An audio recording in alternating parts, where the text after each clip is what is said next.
Hello there and welcome to IMPORTATION. It is proudly brought to you by Ghana Ports and Harbours Authority, the Ghana Revenue Authority, Goil Company Limited, Serene Insurance, Media Partners, Business and Financial Times, Ghana Web as well, and a host of other media outlets.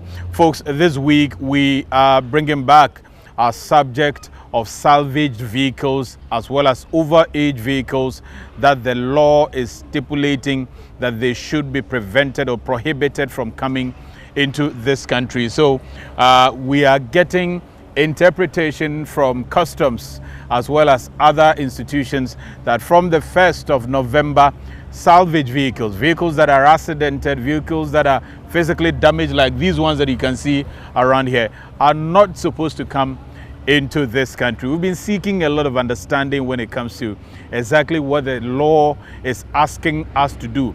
This will help all of us to be able to comply. So this week, the Customs Division of the Ghana Revenue Authority is our guest, and they have been explaining exactly what it is they expect from you as an importer. The Customs Division of the Ghana Revenue Authority has emphasized that from the 1st of November 2020, it will commence the enforcement of the law that bans the importation of salvage vehicles into Ghana, barring any unanticipated circumstances. Speaking on Iron Port, the state agency mandated to supervise imports stipulated, however, that for vehicles over 10 years of age, it will require the finance minister in consultation with the minister responsible for trade through a legislative instrument to specify a date on which a motor vehicle of such nature will not be allowed into Ghana after some conditions stipulated in the Customs Amendment Act, Section 154, Clause 2, are met. The prohibition against the importation of salvage motor vehicles into the country under paragraph B of subsection 1 of section 58 shall come into force 6 months after the date of the coming into force of this act. And the date of the coming into force of this act was 30th of April. Exactly. Okay, so 6 months after, yes, will be 30th of October. That's correct. So if there's any commencement at all, it should be 1st of November. That's correct. The Customs Division of the Ghana Revenue Authority explained that for every used vehicle that will be brought into the country from 1st November 2020, shippers or importers will be required to provide a clean title as well as ensure that the cars are not wrecked, destroyed or physically damaged by collision, fire, water or any other occurrence. The other ones are, one, the specification of the date where Chapter 87 of the first schedule of our customs tariff, and that is the heading 8703, 8704, where the duty rate is supposed to go up to 35%. That has to be on the basis of a legislative instrument. The law is looking at the number of ways that vehicles get damaged. So you look at the flooding, you are looking at collision. It is so all have been covered, so that leave it to anybody's judgment to say that, oh, this one can go, this one will not go. No. The customs officials further explained what importers of vehicles are expected to provide before clearing used cars in order to prove that they are not salvaged from 1st November 2020. In our case now, where we are going to have the automotive industry, the Ghana Standards Authority is playing a role where they are going to be looking at other aspects of it. Yeah. The certificate of conformance, they will look at it for used cars, and they are going to be looking at homologation certificate. For new vehicles, they will require the importer or the owner to provide a homologation certificate. Yeah. But for used vehicle, he's supposed to present a certificate of conformance to be able to clear them. They emphasize that importers from now should begin to weigh the caliber of vehicles that they import into the country. Usually when they buy the vehicles, they employ the services of shippers, shipping agents, who are able to help them to go through the documentation. So these people are a main source of information for them. So once your shipper gets to know that in Ghana, this is the requirement now, he needs to do that as a matter of requirement to be able to ship the car to Ghana. The time of importation is in customs is the time that the ship docks and reports, it makes it an official report to customs that it has docked. Now, after that, after 1st November, if the ship comes after 1st November, it means it's time barred. So it means that the law will catch it. The customs top hierarchy also explained why some specific vehicles, including those designed for transport of persons other than those under the heading 87.02, including station wagons, racing cars, and motor vehicles not exceeding 5 tons for the transport of goods, will attract 35% import duty. The manufacturers, they are doing their business. And then when they come, it has to be attractive enough.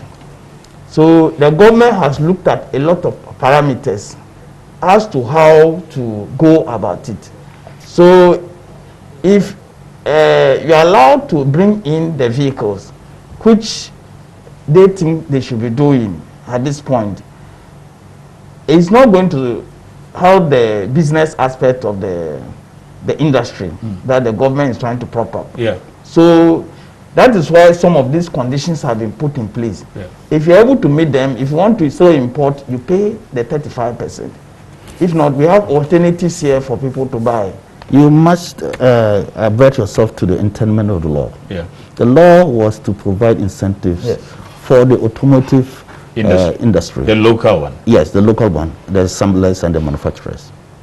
Now, if the import duty remains low, how are they going to be able to compete with these? Of course, you have to give them incentives so that they can then invest, and then they would also have a return on their investment. They explain that this will not contravene the ECOWAS regional protocols, which pegs customs external tariffs for vehicles at 20% import duty. They also explain that about 70% of all imported vehicles are already used, and about 90% of imported used cars are salvaged. There are about 450,000 vehicles, according to the 2017 statistics. 450,000. About 70% of this is used vehicles. I see.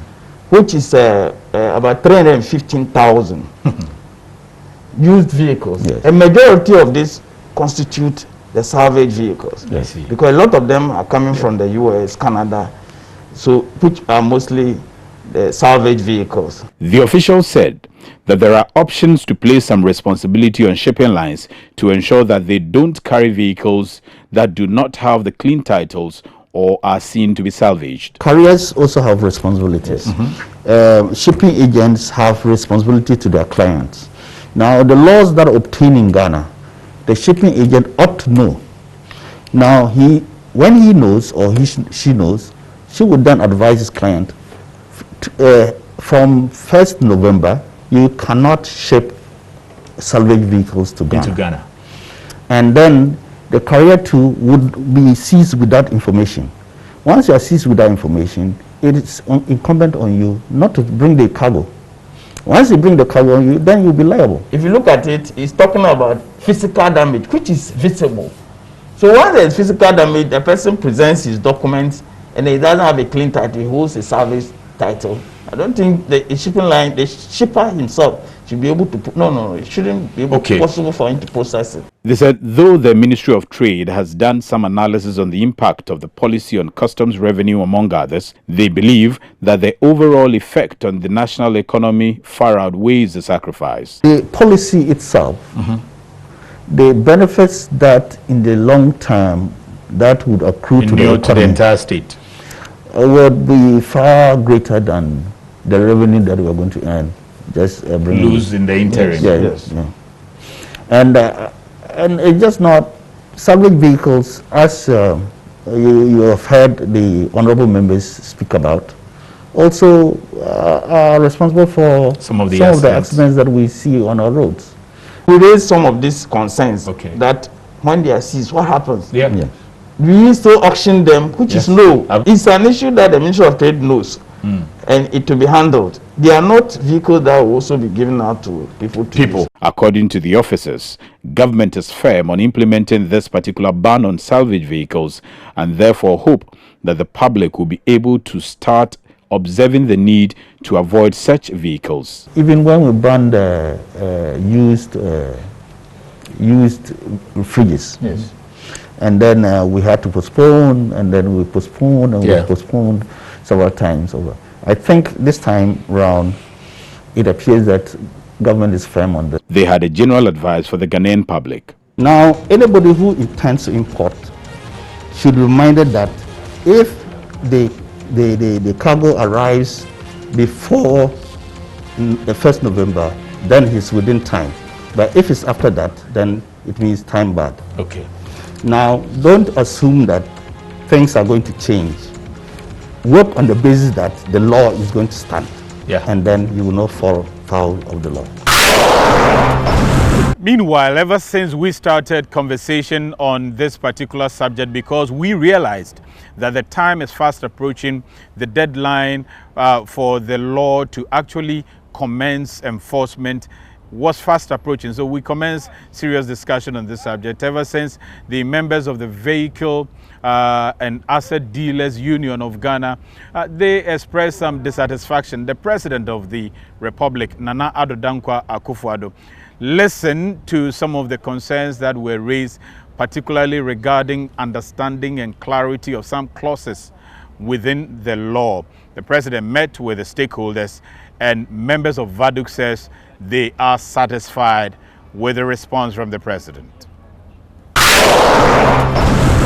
Appreciation to the President Nana Addo Dankwa Akufo-Addo by VADUK. The Vehicle and Assets Dealers Union of Ghana, VADUK, wishes to express its sincere thanks to the President of the Republic, Nana Addo Dankwa Akufo-Addo, for his immediate intervention after we expressed our displeasure about certain clauses in the Customs Amendment Act 2020, Act 1014, which seems to collapse our businesses. We want to put it on record that VADUK is fully satisfied with the outcome of the meeting the union executives had with the President, especially after he had assured industry players in the value chain in the importation of second-hand vehicles that the policy of developing the local automobile industry is not targeted at the destruction of their livelihoods. We also express our sincere appreciation to the Minister of Trade and Industry, Mr. Alan Chomanting, for his enormous contribution in several engagements with the union on the same subject matter,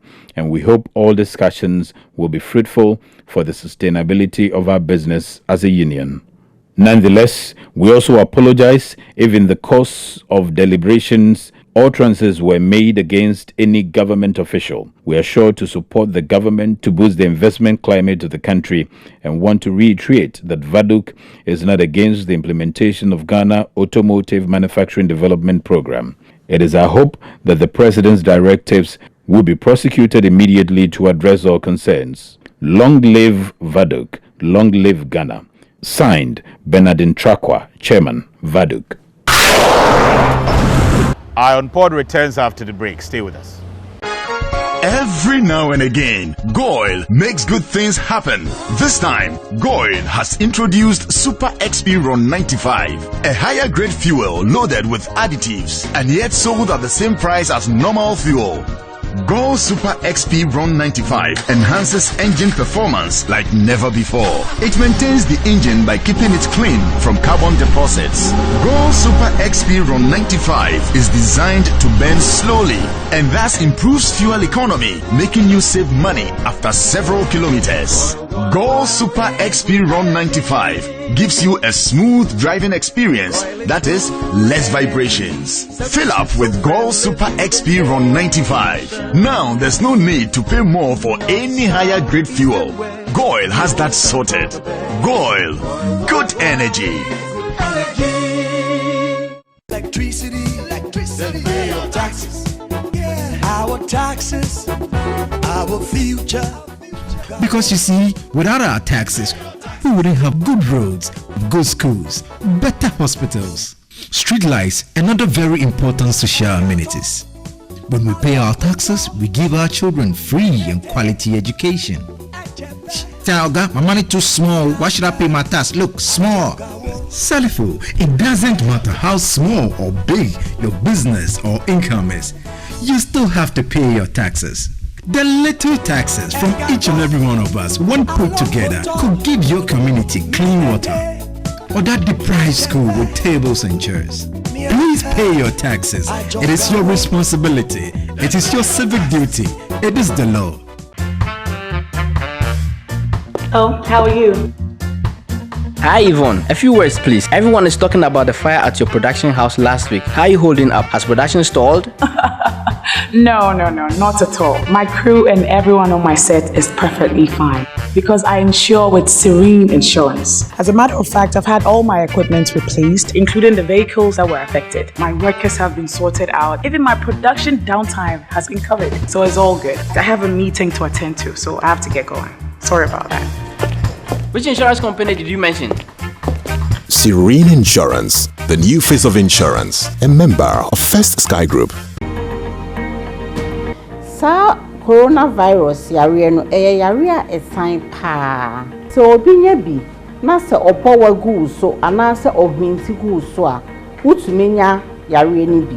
Okadi ni bahani onaka oyehila ekoji. Ohe banye do. Oba wulo. Ogoba hunu. Oba chine. Ojamba wohe. Oba na sen kaka. Mekme musunchon. Mekme nuni enihe. Coronavirus infection, the symptoms can range from mild, one of it being asymptomatic. Asymptomatic just means that you may not have any symptoms at all, and the disease process can gradually worsen to be a severe form, the severest being ultimately death. We are expected to sanitize our hands when our hands are not visibly soiled or you can't really see dirt on your hands. If you can see dirt on your hands, the best thing to do is to wash your hands with soap and the running water. If you're using any of the cloth face masks, always make sure you have a rubber bag ready to receive it when you remove it, or you have a bowl of warm soapy water in which you can place the mask and wash. Wash your mask, dry in the hot sun for at least 5 hours, and apply heat by way of ironing. Welcome back. International Pod News next.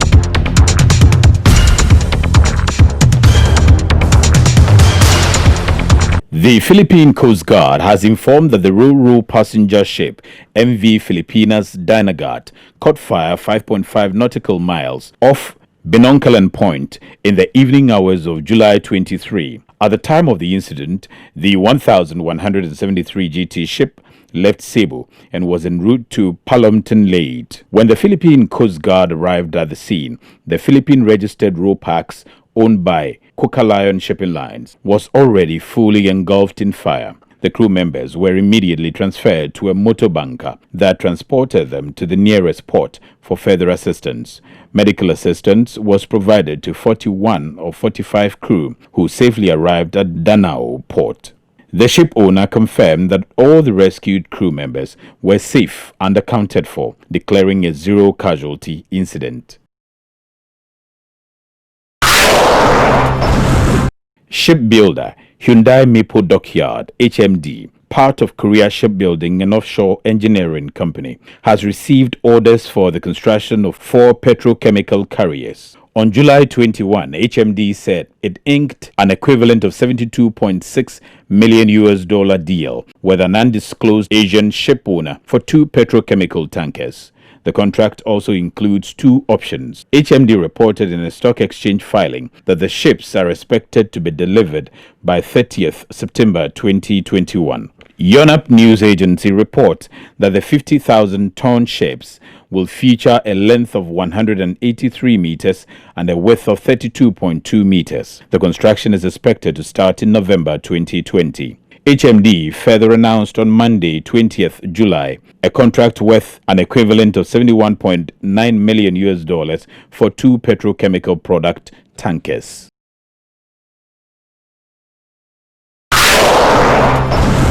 Minerva Gas, the Greek LNG carrier owner and operator, has launched its newly built vessel at Samsung Heavy Industries in South Korea. The vessel Minerva Kalymnos is capable of transporting 174,000 cubic meters of liquefied natural gas. The company noted in its statement, SHI performed the launching on July 18, 2020. Minerva Kalymnos features a GTT's Mark III Flex Plus containment system. It also features a two-stroke XDF propulsion, according to the company. Minerva Gas said it is the first of a series of 3 sister vessels the company is currently building at SHI. Finnish port automation solutions provider Kalmar, part of Cargotec, has won a contract to supply 2 zero-emission rubber-tired gantry cranes to Safi Derin's International Port in Turkey. Safi Derin's International Port is located in the Marmara region to the north of the Gulf of Izmit. The order, which also includes Kalmar Smart Port Solutions that are part of the Kalmar One Automation System, was booked in Cargotec's 2020 Q3 order intake, with delivery scheduled for Q3 of 2021. The Kalmar Zero Emission RTG features a 100% electric power system that produces no emissions or engine noise at source and completely eliminates the need for hydraulic oil. So as we always do, we encourage you to send in your comments, questions and queries when it comes to the issues that are discussed on this platform or anytime you do business with the port. And some of you have already sent yours. Please, when is the effective date for the ban on salvage cars? Well, the customs interpret the commencement date to be 1st November 2020. This one says Hyundai Grace 2003 model with 15 seats is scheduled to reach Tema Port on 10th November. Will it be impounded? If no, please, will it attract a 35% increment?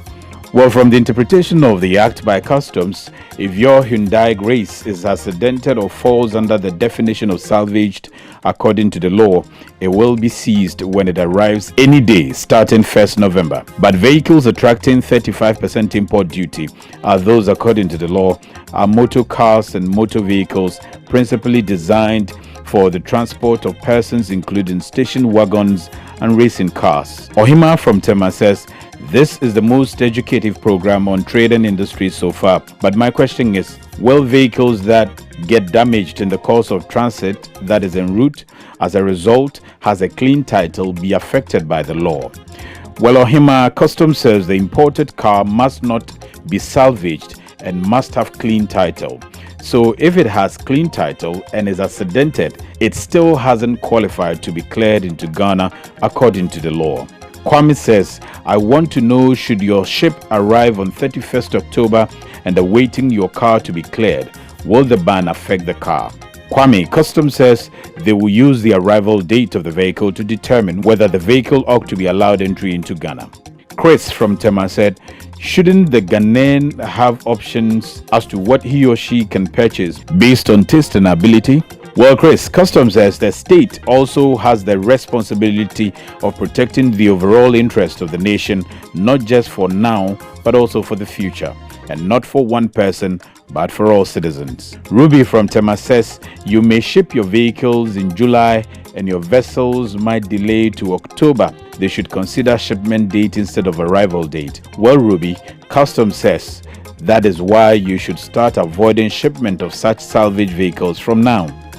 Eric from Takrady says, with the overage cars, can they clarify which ones will be affected? Salons, buses, trucks, tippers, vans, etc. Well, Eric, according to Customs, Section 58 of the Amended Act 891, Clause 1C, indicates that the following motor vehicles over 10 years of age, subject to subsections 3 and 4 of Section 154, that is 1, motor cars and other motor vehicles principally designed for the transport of persons other than those under HS heading 87.02, including station wagons and racing cars with HS heading 87.03, and 2, motor vehicles not exceeding 5 tons for the transport of goods with HS heading 87.04. This one says, please, I want to know that if everything is fine and it's only one light that is broken, will it be confiscated? Well,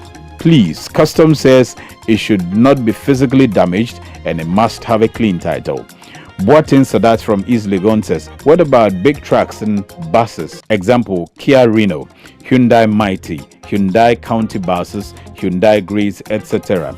Well, Customs says, please apprise yourself with the law to see categories of vehicles that are exempted, as some trucks and heavy-duty vehicles may be exempted. Welcome back. Schedules of vessels that are in the port, those at anchorage, those also expected to come in this particular week are all next on your screens, plus the Bank of Ghana exchange rate.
That's it for this week's episode of Eye on Port. Thank you for watching the program. Also, thanks a lot to men of the crew who make the program possible, the executive producers of the program, Mrs. Esi Soderberg and Mrs. Esther J.B. Donko. Joe Bone or Joe Apia produced the program. Frank Gomilosio, technical producer. Robert Nyantechi is behind the camera. Thanks for watching. See you next week.